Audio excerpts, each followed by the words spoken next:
Well, off we go again. This is Parkwood, Coventry, United Kingdom.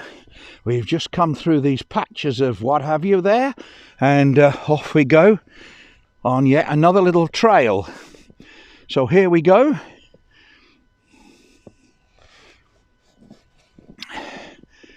I have to say good morning, and I hope you're all safe and well.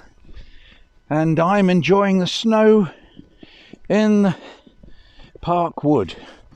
It's pretty squelchy, but you know, so what?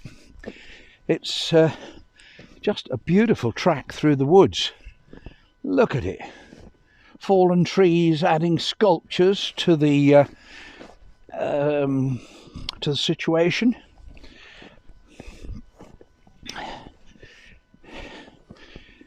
So lovely. Yes, I haven't been able to have a lot of energy to walk very far for a few days, but I seem to have picked up now. And of course, before that I had tendinitis. That seems to have eased. We'll see how it copes with today.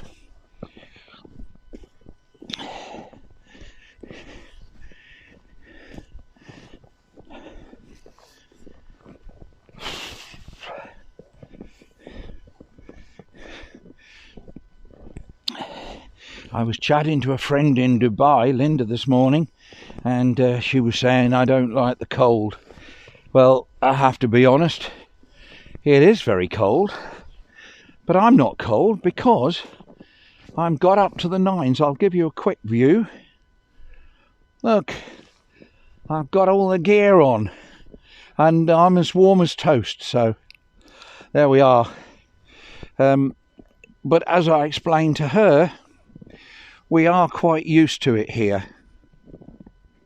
It's never mind the snow, we don't always have the snow, but we are used to the cold. It can be quite cold even in the middle of summer. You have a rainstorm and the temperature takes a massive dip, and so we are quite used to it. Always makes me laugh when we're out in Asia somewhere, India or China, wherever we're out in Asia, and the temperature starts to dip. Oh my word. Sometimes the temperature goes down to 20, and our friends have got their coats on, and we are in t-shirt and shorts, and it just shows you how we are customized to where we live. I'm just imagining a poor Inuit trying to live in India, where my friend lives, where Raj lives.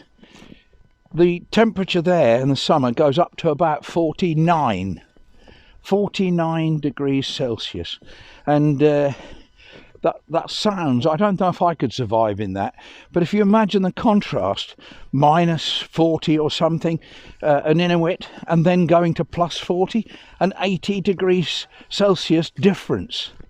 Oh my word.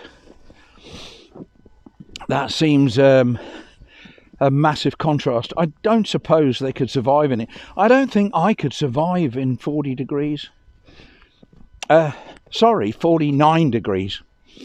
But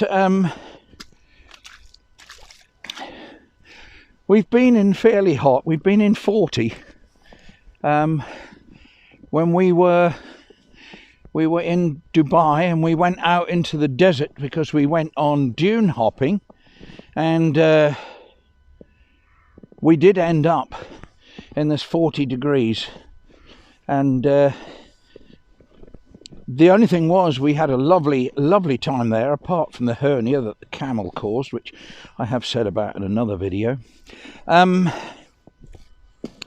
had a lovely time there, but once the sun goes down in a desert, believe it or not, it is very, very cold. So again, they have quite a big contrast in the desert in Dubai, and it really does drop drastically. I can't remember the exact, I know it was 40 degrees. The other thing is, you can't really get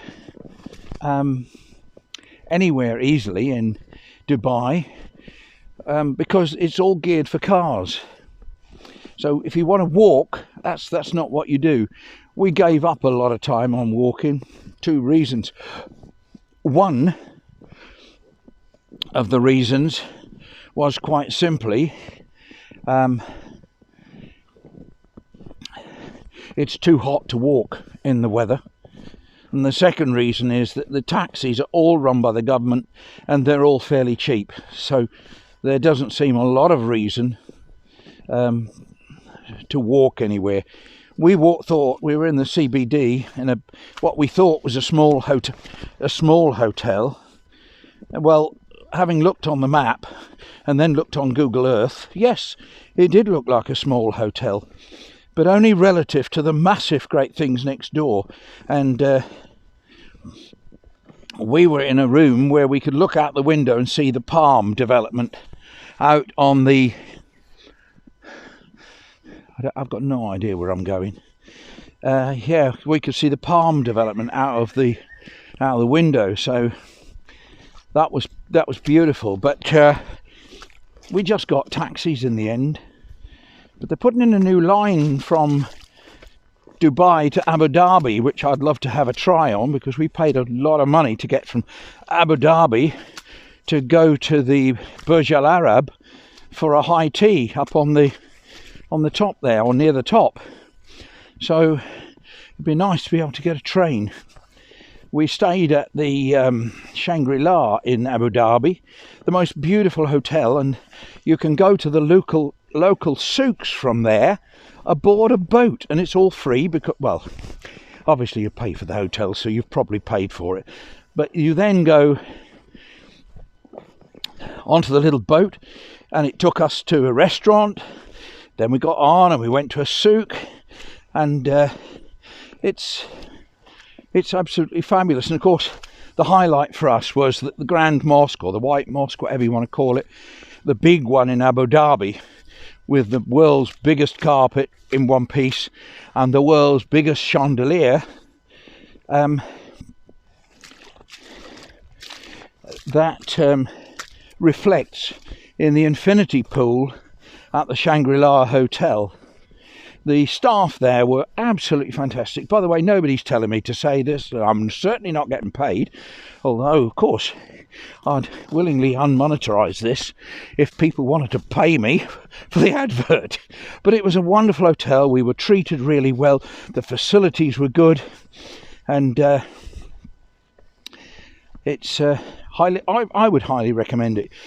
Almost, if only for the view of the Grand Mosque in the infinity pool. Well, I seem to have been wandering for a long while, but I'm not certain. I normally know these woods, but of course with the snow on, they're a bit transformed, and I can't notice quite so much what's happening. I should recognise the different patches of mud, but I don't. Snowing, as I hope you can see now.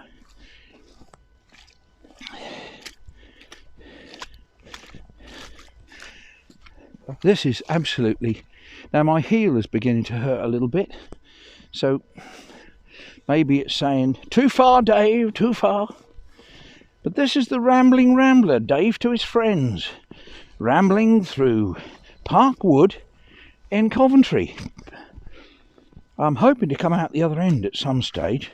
It may be possible, if I haven't done too many right turns and end up back where I started. That has been known.